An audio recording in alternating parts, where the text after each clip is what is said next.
Hey there, everyone. Welcome back. And today we are going to jump in and talk about two structures from the 1800s. First, the U.S. Capitol building, which is very useful to us in looking at sort of the entirety of the 1800s, as well as the Statue of Liberty, which is of its time as well. And they both kind of speak to the history and needs of the time and the construction of the time, just the way that things worked. It's interesting how well these structures connect to what we talk about. So first up here, the U.S. Capitol. Obviously, a great visit if you happen to be in Washington, D.C. If you look back to the video we did last time, you can see on the maps there where it fits in on the National Mall, being on the far east end. And it is a beautiful building, and with lots and lots of history, and every design element has a story of its own, which is fascinating into itself. So this particular building, much like with what we saw in the construction of the Washington Monument, a design contest was held. And this was in 1792, and you had the chance to win $500, which was significant, and a bit of land in Washington, D.C. And they were, looking at designs, and the problem was that at the time there just weren't that many people with a lot of architectural skill to be building or designing buildings in the United States. It was a relatively young country, and the colonial era really hadn't called for it very much, and there just hadn't been a need for it. And so that industry hadn't developed significantly yet. And so a lot of the designs that they got were, crude might be the right word, even and not in the negative, or maybe slightly negative, but not in the bad sense, but they just weren't very sophisticated in their design. Is probably the right way to put that. One French designer for all this did pretty well, but ultimately their design was a little bit fancy and would have been probably overly costly to make. And so the winning design was actually William Thornton, who was a physician, and Jefferson, who was a architectural student himself, designed Monticello, and which has a very distinct style as well. Jefferson, who was Secretary of the State at the time, said that Thornton's design so captivated the eyes and judgment of all as to leave no doubt of its preference over all which have been produced. It is simple, noble, beautiful, excellently distributed, and moderate in size. So, trying to fit with what they perceived as the American vibe at the time, what our seat of government should look like. George Washington said that it had grandeur, simplicity, and beauty. So that's, praise from both sides of the aisle, so to speak, at the time. And so that's an easy way for that to move forward.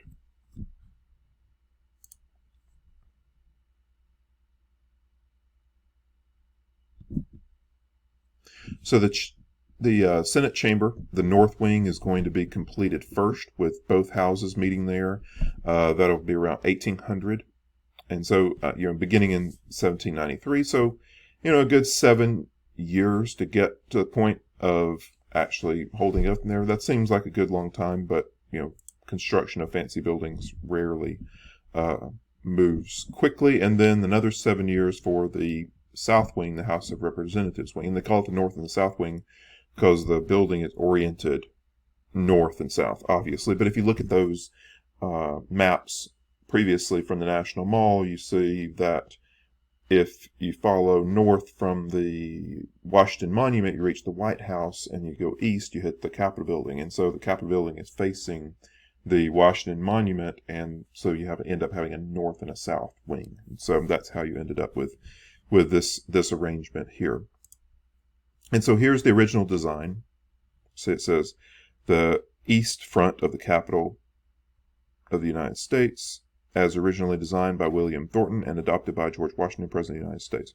And so you can see the design here with the single sort of rectangular element, overall, and then a relatively moderate dome, not particularly ostentatious. And then you have this triangle in the center with the eagle there, and statue there. I forget the statue that was in place.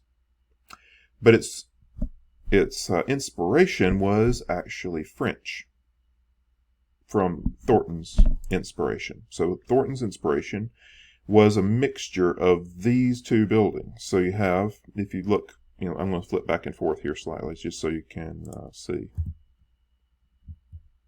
So you see the elements there.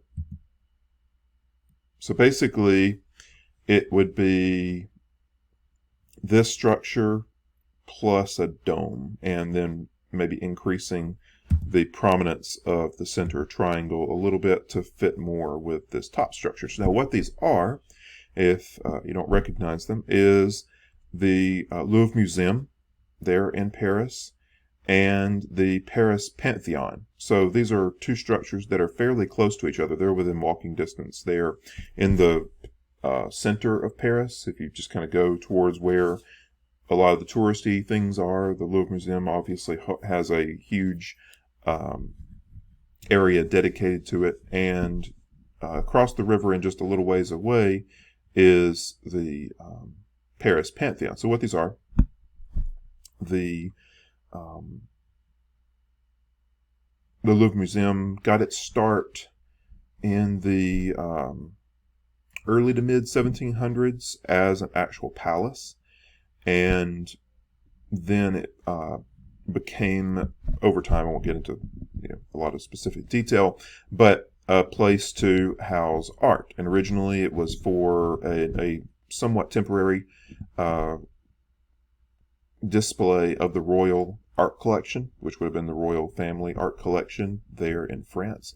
And then over time, and with the French Revolution, that art collection that was of the royal family was essentially nationalized, so to speak. It was taken over as they got rid of the royal family, was put into the public hands. And so it became the French collection, essentially. And now, over the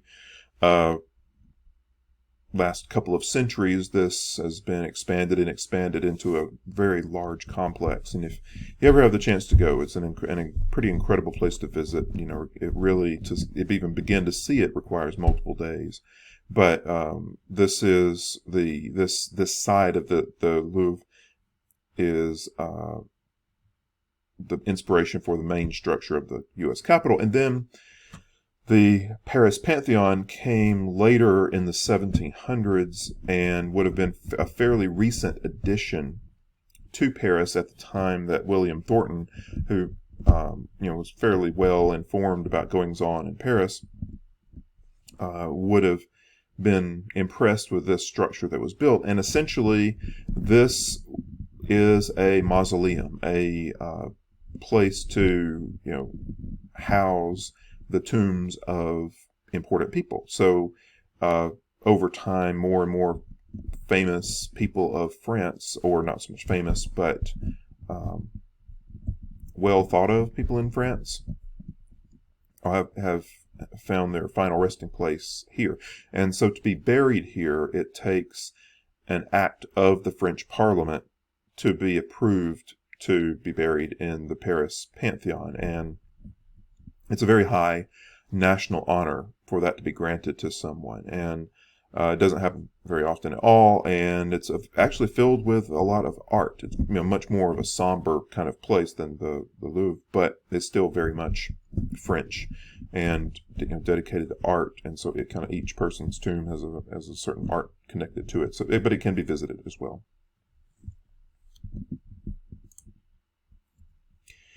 And all was fine and dandy with the construction of the U.S. Capitol, but the War of 1812 happened. So 1807 is when the House of Representatives gets completed, and then just 5 years later, there's the Capitol in its glory in the original form. Give you a chance to take a look at it here. So, as far as scale goes, it's relatively modest when you think of this is the seat of a national government. It's, in comparison to, say, the size of a carriage, not that massive of a place. It has a pull through, and it's nice. But you could also imagine that some extremely wealthy person could have a house that rivaled this one. It's not out of the question. But it is, at the time, the idea was it would be a relatively modest design and representation of the country. And so this goes on for, not very long, good 5 years that it's actually in good use. And then the War of 1812 happened. The capital of the United States was looted and burned by the British. And this is what we were left with after all of that. It was actually aided, wasn't completely destroyed. There was rain on the occasion, and so that actually helped to quench the fire that would have made it worse. But we lost the entire center section, and these the north and the south wings were pretty well burned out, and so they're going to have to start back over after the War of 1812. So that reconstruction process begins in 1815. And by 2 years later, they're able to rejoin the two ends, and the process is going to continue on for a good while later. They are going to add on to it soon.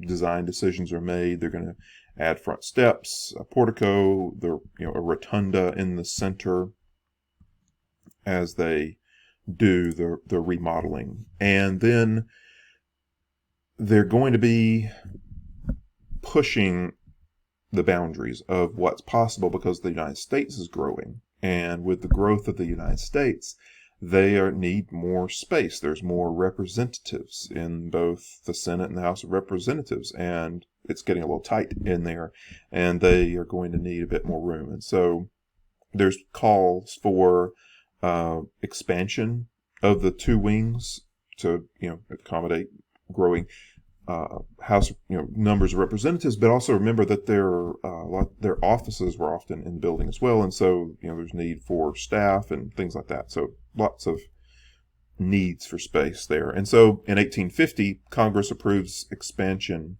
of both wings, and that was completed in 1859.